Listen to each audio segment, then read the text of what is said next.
This program was produced with the support of StoryHive, creativity connected by TELUS. For more information, please visit storyhive.com. Well, I'm in over my head, no one told me. Trying to keep my footprint small was harder than I thought it could be. I'm in over my head, what do I really need? Trying to save the planet, oh, will someone please save me? Trying to save the planet, oh, will someone please save me? Welcome to In Over My Head. I'm Michael Bartz. I want to take a few minutes at the top of this first episode to tell you a little about myself and why this show exists.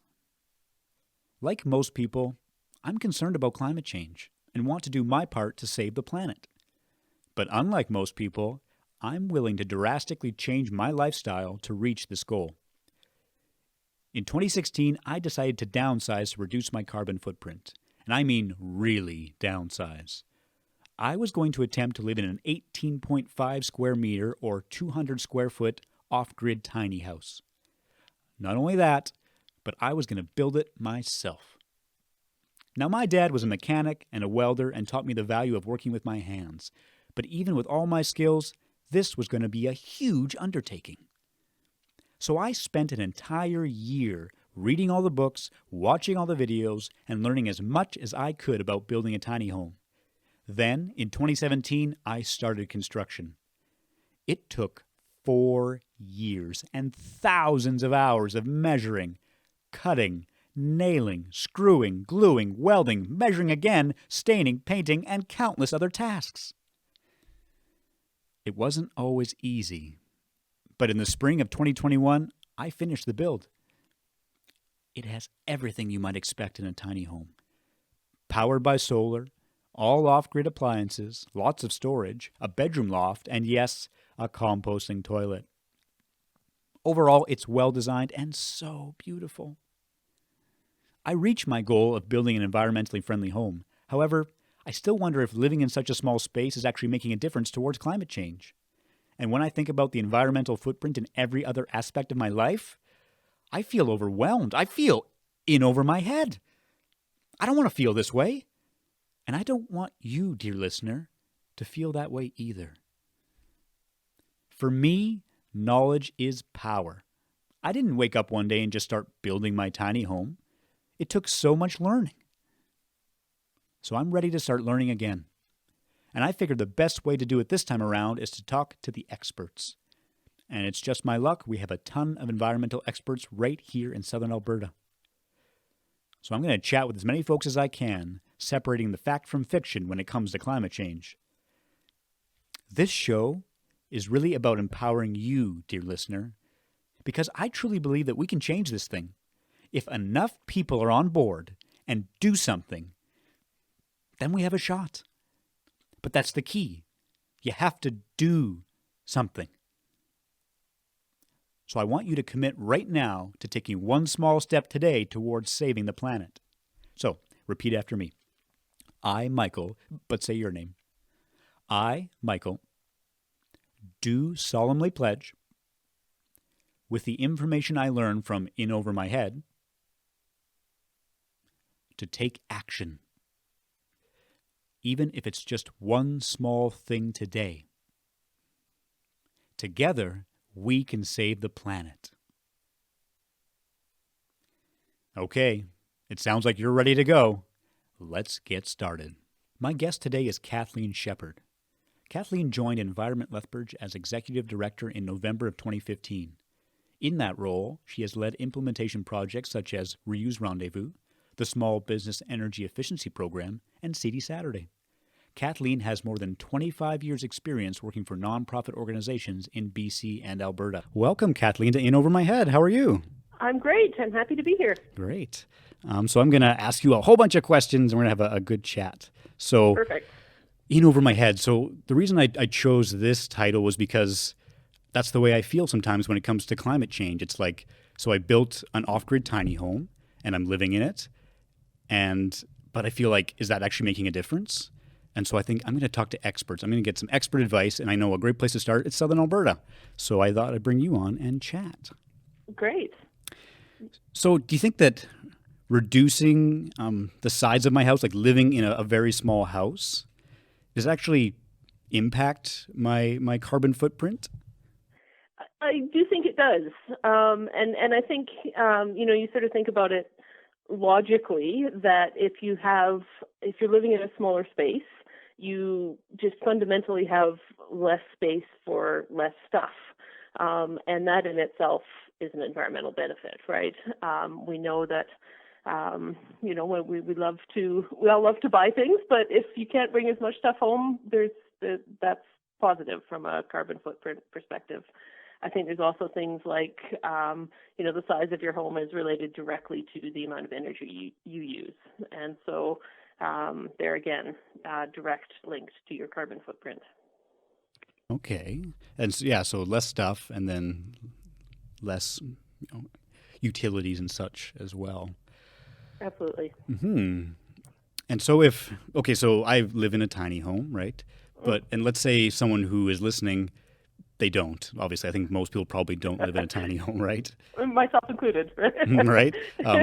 So for those folks, maybe they can't downsize, maybe they want to, but they're in a mortgage or they're in a lease, or they just can't find a house that's really, really small. What can they do? What are some practical things they can do to reduce their carbon footprint in their house that they have? Sure. And I mean, we all sort of know the basic things about, turning off your lights and only running the dishwasher when it's full and all of those kind of things. And those are all really great practical things. I think the place that I would really encourage people to start is to understand their energy use. And so that means, taking a look at your energy bill, figuring out what is it that's causing your bill to be higher at different times of the year, and where are the things that you can kind of make savings. And so, things like replacing your light bulbs is going to give you a small amount, but then it's sort of looking at, you're in a house, you need to replace the refrigerator, let's say. That's your time to try and take advantage of getting a more energy efficient model, and improving your carbon footprint that way, reducing your energy usage. So it's not sort of, we sort of wish that we could do these things where it was sort of, I'll do this magic thing and then it'll be done and I can then sort of move on from there. But the reality is it's a process, and it's sort of about paying attention to the way you live your life and looking for ways you can continuously improve and get better. Okay. So would you say that, I talk about in my show, saving the planet. So is saving the planet about making those personal sacrifices? Absolutely. And I think, saving the planet is sort of one of those lovely catchphrases, but you kind of have to drill down to what that means in your life personally. Because, you started off by saying that you've done this thing and now you feel really overwhelmed. And I think that's a really common feeling for people at all stages of sort of a sustainability journey, if you will, that the problem seems really, really big and the role you play seems really, really small. And so what's the right action? And I would argue there is no one perfect right action. The action that you take that is something new, that's something in addition to what you're doing now, is the right action. Okay, that's good to know. Because I feel like you want to make these changes, but you feel like maybe it has no impact, right? But I'm hoping that it does. Yeah, absolutely. And I think what you've done with the tiny house is something that's the right choice for you, but is, as you say, not going to be something that's going to work for everybody. And so everybody sort of has to find their own path, if you will, and that can be liberating because you have lots of choices, but it also can be kind of scary and overwhelming because there's not a lot of guidance and things get complicated really, really quickly, and so you're sort of like, is recycling the right choice, or is it just sort of a Band-Aid solution, or should I be doing this other thing, and how do I know where to start and where to go? And so, yeah, lots of people feel that way, I think. Yeah, and I think you can go down the rabbit hole of like researching certain things and how is this used and is that effective and things like that. So do you think that, is there a way you could automate those things, or there are like tried and true things that work that you can just do in your life and not have to think about so much? I mean, I do think, and I think I did do a little bit of sort of homework before we chatted today about tiny homes, because it's not something I was intimately familiar with. And one of the things that the research shows is that people who commit to tiny homes then start to see benefits from adopting other lifestyle choices. So there's sort of this cascading effect where you have a tiny home, so you probably buy fewer things. You're more conscious about what you're buying. You're probably buying sustainable food and some of these other things. And so I think that happens in other situations too, where once you sort of start becoming aware of your energy use, for example, then you're more likely to kind of extend that action and extend that understanding into new and different ways to take action. Mm-hmm. Yeah, and for me, like obviously I'm taking on this big project and really living in a very unconventional way, but I also see it as like a personal challenge, right? And I think for me it's a lot about framing, and it's like if it's not about sacrifice and, I can't do this, I can't do that, maybe you just don't do this and you don't do that. And like you said, as you do one thing, then maybe you want to try something else, and it builds and it leads to other things, which I think is a good thing. What would be a way to sustain those things? Sure. I mean, one of the really tricky things is this all sort of comes down to human behavior in a way, and human behavior is not always as straightforward as we might like. And the example I always use is, we all know that we should eat our vegetables, and there's guidelines that we all know about how many we should eat and all the rest of it, but we don't always. And so it's not about knowledge, it's about building a habit.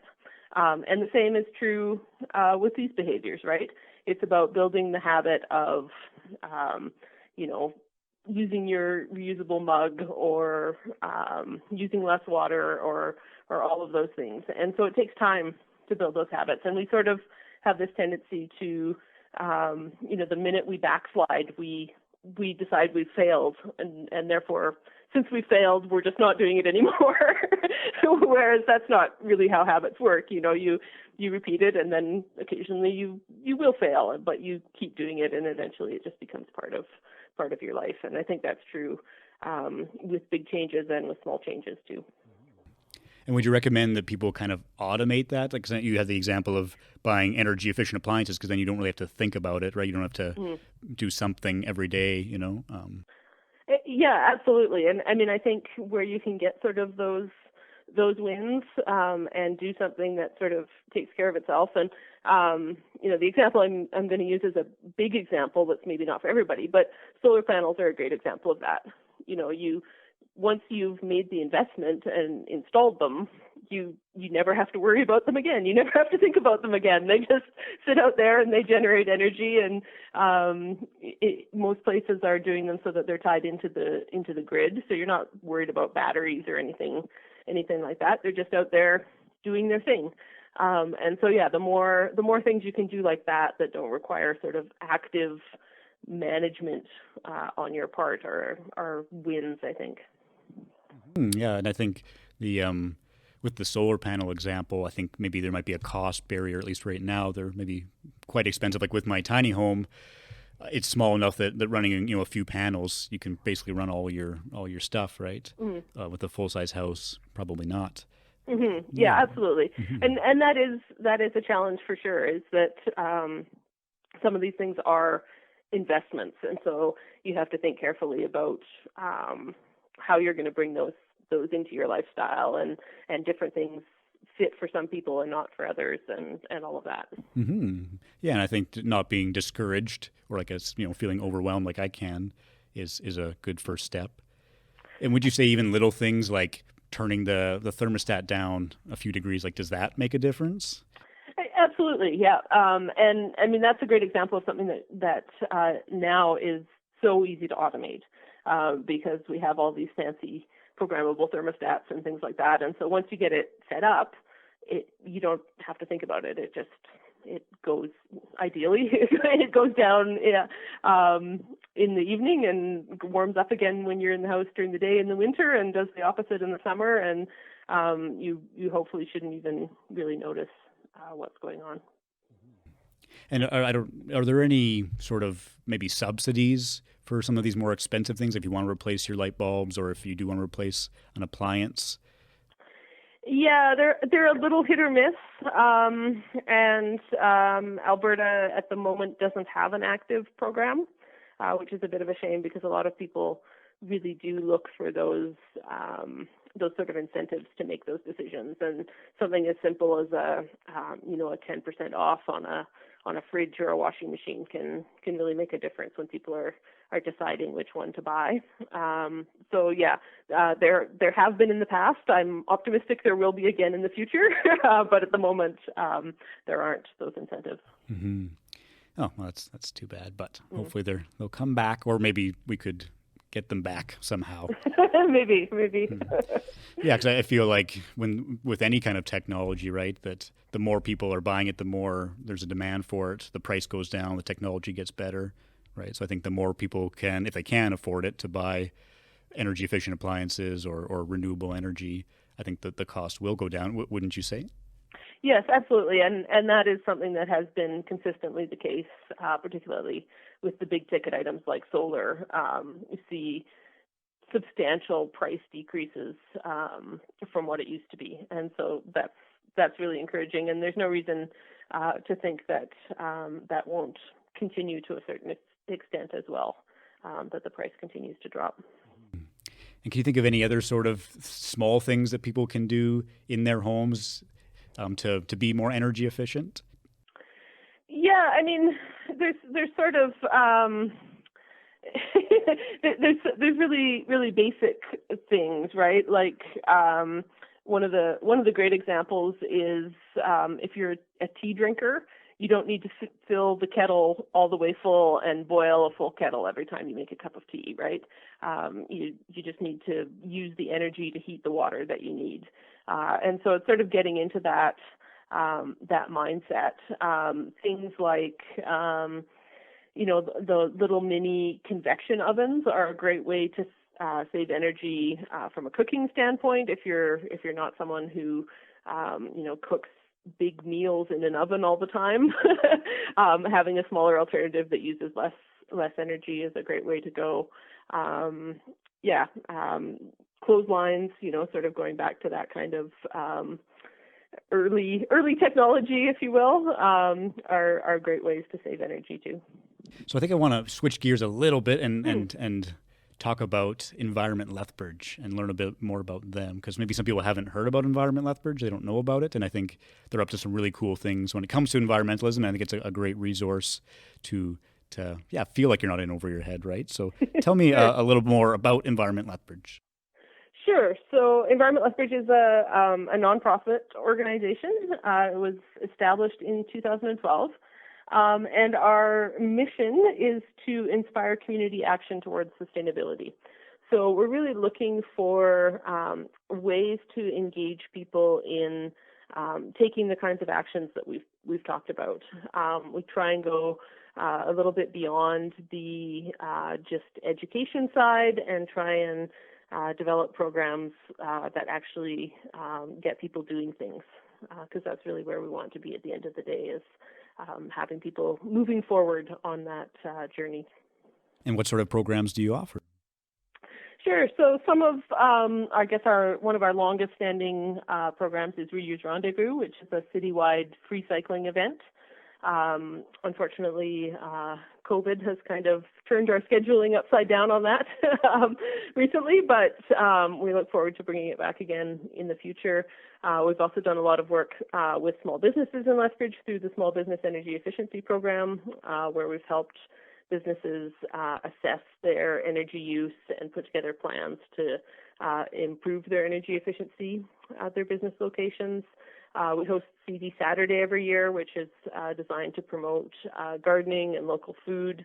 So we kind of run a gamut of programs. Our only, I guess, limitation, if you will, is that we're focused entirely on the city of Lethbridge. So we don't do programming outside of that area.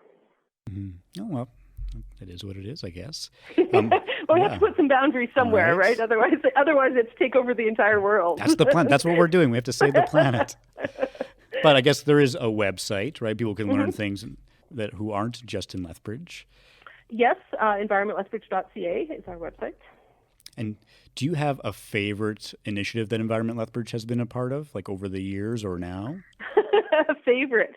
I mean, I think two of the ones that I mentioned are my favorites. CD Saturday, I love. It's a great event. It sort of kicks off spring in my mind, and people come out and they're excited to talk about seeds and gardening and local food and all of those things. So that one is near and dear to my heart. And the Small Business Energy Efficiency Program I love as well, because small businesses are often really overlooked when it comes to sustainability. They don't really fall into the kind of big corporate initiatives that we sort of see, but they also often get left out of the initiatives that are targeted at residents and homeowners and things like that. So that one I'm quite fond of as well. Okay. And these are still going on even with the current situation?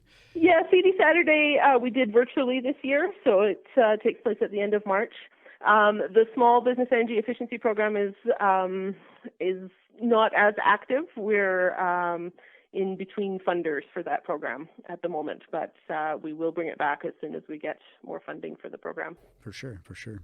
So if people want to get involved now, maybe in something in southern Alberta, how would you recommend they get involved? Yeah, so checking out our website is a great start. Reuse Rendezvous is coming up probably in September. We'll have that again, and then we have various workshops and other things that go on throughout the year. So people can check our website or our Facebook page to get involved that way. Nice. That's great. I think I'll maybe zoom out a little bit. And the reason I'm doing this show, talking about environmentalism, it's specifically in southern Alberta because I feel like that's not what we're known for. How do you think we can change that? It's really interesting because, I grew up in Alberta and I left to work in BC for a number of years, and I've just come back within the last 5 years. And Alberta, environmentalism can be kind of a dirty word in Alberta, but yet at the same time, there are a lot of people who really have a strong conservation ethic. The people who are standing up to protect the eastern slopes right now and things like that, there is a really strong, passionate support for the environment, even if it's not sort of described in the usual environmental terms. But I think it's people taking action and then sharing their stories in non-confrontational ways that really makes a difference. And certainly that's something we've tried to do with Environment Lethbridge, is to make it accessible to as many people as possible. So we're not an organization that's going to try and make people feel guilty. We're not going to try and shame people into, choosing the perfect action. It really is about trying to get people to an entry point that's comfortable for them, and hopefully having them then look for other things they can do beyond that point. And I think that's the way we need to have those conversations here in Alberta, is to be as open and accessible as we can. That's great, yeah. And I think that taking action is really important too, in having those good conversations. And hopefully our conversation was productive and informed some people and makes them want to take action. So thanks so much for joining me, Kathleen. Thank you. I'm excited to have been here. For sure. Take care. Okay, you too. So that was my conversation with Kathleen. I think the biggest thing for me was all those little things do add up. That was great. And also, living in a tiny house does make a difference. Whew. Good thing, right? Well, that's all for me. I'm Michael Bartz. Here's to feeling a little less in over our head when it comes to saving the planet. We'll see you again soon.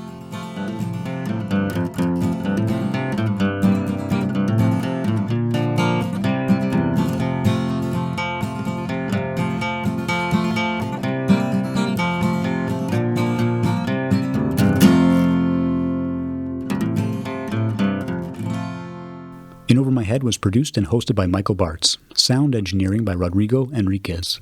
Original music by Gabriel Thane. Special thanks to Lisa Pruden and Jessica Gibson. This program was produced with the support of TELUS.